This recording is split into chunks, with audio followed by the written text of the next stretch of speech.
actually the olive press. The wine press was the one with the rocks that you saw. And then this is the olive press. Ikaw di ba padikan? Sila dapilan among tata. Ano? Di dapilan. Dapilan. This one goes around. Is this everyone? Yeah.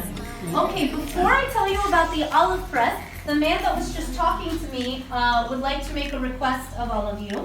So you saw that the baby lamb was born. Some of you had pictures of it. So our manager would like it if you could send some of those pictures of the baby being born to her. Yes. So I'd like to give you her number. If you would like to, it's a just a cell phone number. If you would be able to send her some of those pictures, so that our village can also have pictures of, because the villagers didn't, with video. right? We didn't take pictures of it. So can I give you her number? Can you?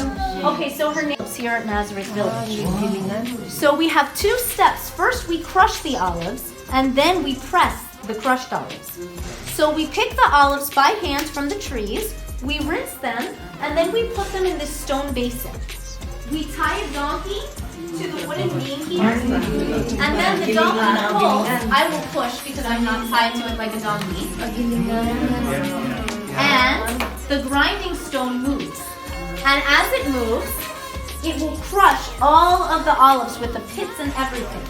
Then we scoop them by hand and we put them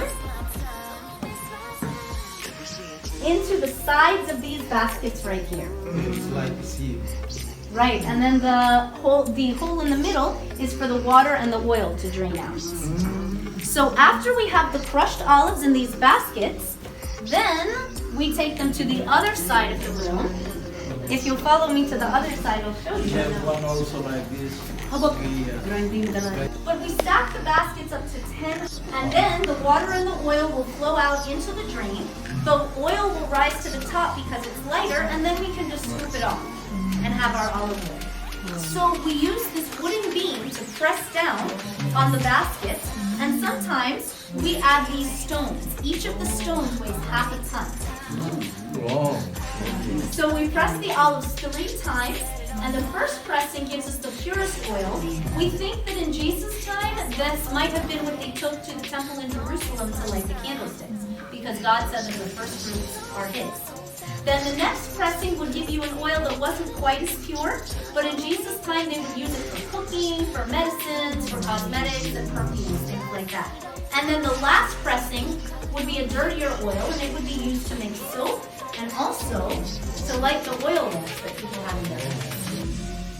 Now you might remember that the night before Jesus was crucified, He was praying in a garden.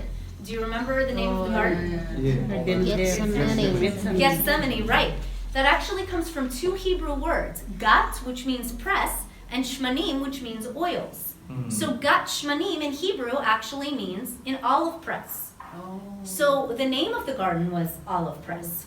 And as Jesus was praying, you might remember He was in an agony thinking about how He was going to suffer and die for the sins of the world, and His sweat was like great drops of blood. So we can say that Jesus was actually being pressed for us. So just like the olives are pressed, Jesus, praying in the Garden of the Olive Press, was also pressed for us. And remember that the olives are pressed 3 times, and Jesus also prayed and was pressed 3 times. Right. Are you still using this? Still in use? Yes, we do. We use this to press our own olives here. So what do you call the first press? What do you call it? The first press? When they send it in the market. Okay. Yung pala ang extra virgin Press pala yun. Unang-unang pagka sa ito, piga. Unang piga ng kaya pala medyo About the one that they're selling. The first, the virgin olive oil from Italy. I don't know what you're saying.